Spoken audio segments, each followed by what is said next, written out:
Alors, avant de commencer la lecture de ce deuxième texte qui concerne Fantine, je voulais vous faire une petite précision par rapport au texte 1 avec l'histoire des cheveux qu'elle se coupe, qu'elle se fait couper. C'est une réalité à l'époque de Victor Hugo. Les miséreux, moyennant un tout petit peu d'argent, se faisaient couper, raser les cheveux. Alors pourquoi est-ce que les cheveux avaient une telle valeur à cette époque? C'est parce que les perruques, alors les perruques c'était les gens riches qui en achetaient, étaient faites de vrais cheveux. Les cheveux synthétiques, les faux cheveux n'existaient pas. C'est vous montrer à quel point à cette époque les inégalités étaient très très importantes et que pour survivre, un pauvre se faisait raser les cheveux pour que ensuite une personne riche puisse se mettre une perruque. Donc dans ce deuxième texte, on va voir que notre personnage de Fantine, devant à chaque fois envoyer plus d'argent au Thénardier, Fantine va aller de plus en plus bas dans la misère et dans la situation terrible qui est celle d'une pauvre femme qui est prête à tous les sacrifices pour pouvoir envoyer de l'argent à des gens qui soi-disant s'occupent de sa fille alors qu'en réalité évidemment ils se mettent tout cet argent dans leur poche. Donc je lis le texte. Elle adorait son enfant. Plus elle descendait, c'est-à-dire plus elle sombrait, plus tout devenait sombre autour d'elle et plus ce doux petit ange, c'est-à-dire Cosette, rayonnait dans le fond de son âme. Elle disait « Quand je serai riche, j'aurai ma Cosette avec moi. » Mais elle riait. La toux ne la quittait pas et elle avait des sueurs dans le dos. Il faut savoir que Fantine, qui vit dans la misère, dans le froid, est tombée malade. En réalité, elle est tombée gravement malade, mais ça c'est pour la suite de l'histoire. Un jour, elle reçut des Thénardier une lettre ainsi conçue. « Cosette est malade d'une maladie qui est dans le pays, une fièvre miliaire qu'ils appellent. Il faut des drogues chères. » Voilà, les drogues, c'est des médicaments. « Cela nous ruine et nous ne pouvons plus payer. Si vous ne nous envoyez pas 40 francs avant 8 jours, la petite est morte. » Elle alla dans l'escalier près d'une lucarne et relut la lettre. Une lucarne, c'est une petite fenêtre. Comme elle passait sur la place, la place publique, elle vit beaucoup de monde qui entourait une voiture de forme bizarre, sur l'impériale de laquelle pérorait tout debout un homme vêtu de rouge. Pérorer, ça veut dire faire un discours. L'impériale, je vous montrerai un extrait d'un film, ce sera plus simple pour expliquer. C'était un battleur dentiste en tournée, qui offrait au public des râteliers complets, râteliers ancêtres du dentier, des opiats, des poudres et des élixirs, c'est-à-dire des pseudo-médicaments. Alors, c'est pas réellement un dentiste. D'ailleurs, c'est pour ça que Victor Hugo met le mot battleur. Un battleur, c'est quoi? C'était à l'époque, encore maintenant je crois qu'on utilise le terme, c'est quelqu'un qui sur la place publique va amuser les gens en faisant des acrobaties ou ce genre de choses. Donc là, dans cette expression, tout simplement, Victor Hugo fait faire comprendre que cet homme, c'est en fait un escroc qui se fait en fait passer pour une sorte de dentiste et de pharmacien, alors qu'en réalité, il n'est pas plus pharmacien ou dentiste que vous et moi. Fantine se mêla au groupe et se mit à rire comme les autres de cette harangue où il y avait de l'argot pour la canaille et du jargon pour les gens comme il faut. Passage compliqué. En gros, ce qu'on veut nous dire, c'est que elle s'attroupe, elle se rapproche des gens, tous des gens qui sont là et qui écoutent ce personnage qui fait rire les gens en parlant comme il faut pour les gens, les bourgeois, mais qui utilise aussi l'argot, c'est-à-dire le langage populaire, pour attirer les gens du peuple. L'arracheur de dents, vous voyez, dentiste est devenu arracheur de dents. Vous comprenez bien qu'on n'appelle pas un dentiste arracheur de dents. Ça veut bien dire que c'est un escroc.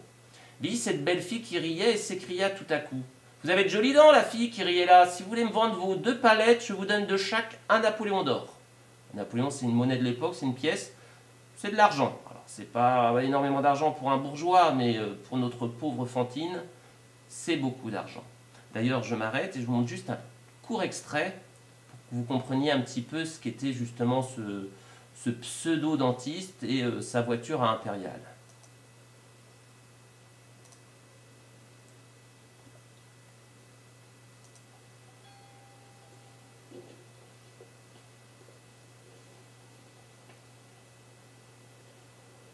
Ah, ça rame un peu. Bon, je vous demande le son.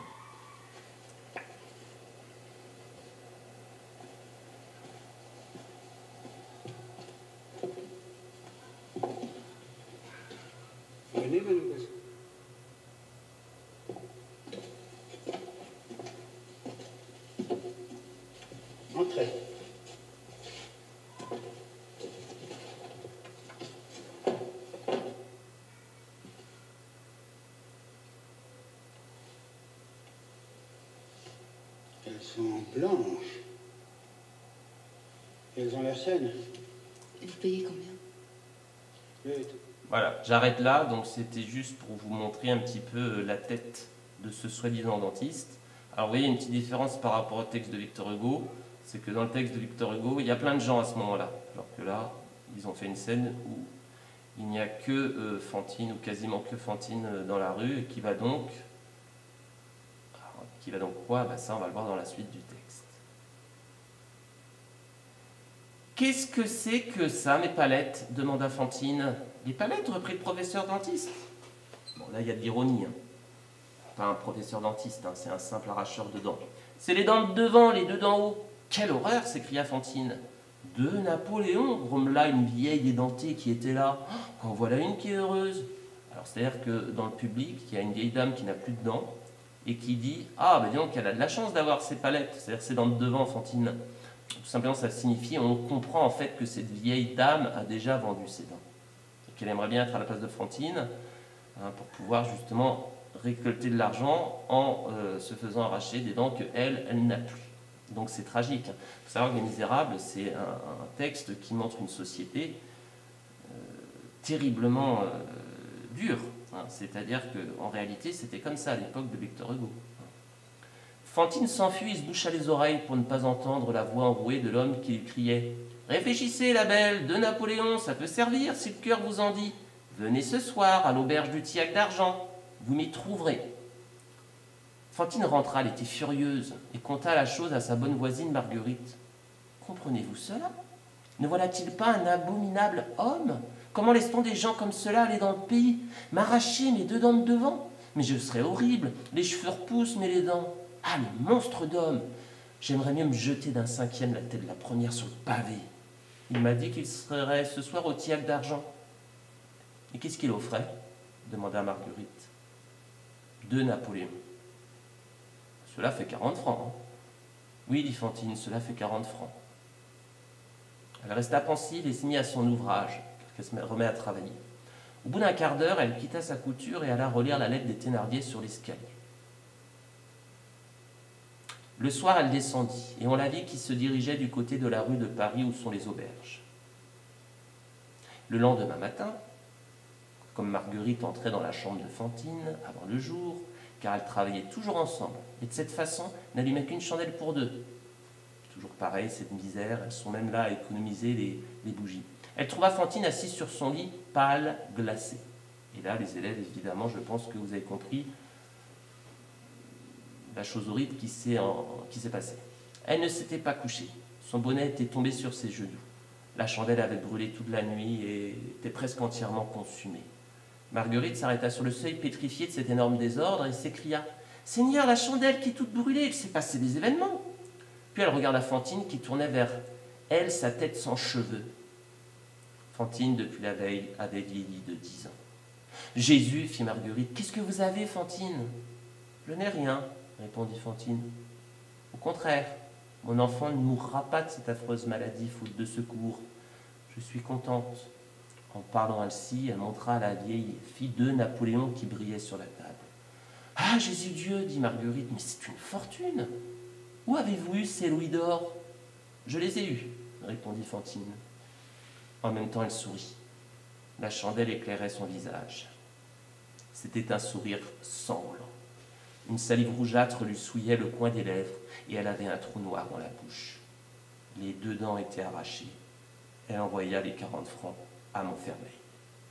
Donc on comprend évidemment qu'elle a sacrifié ses dents pour pouvoir envoyer de l'argent à Cosette. Et non, même pas à Cosette, directement dans les poches des Thénardier. C'est vous dire à quel point la situation est horrible, puisque elle s'est sacrifiée pour des escrocs, et non pas pour le bien-être de sa fille.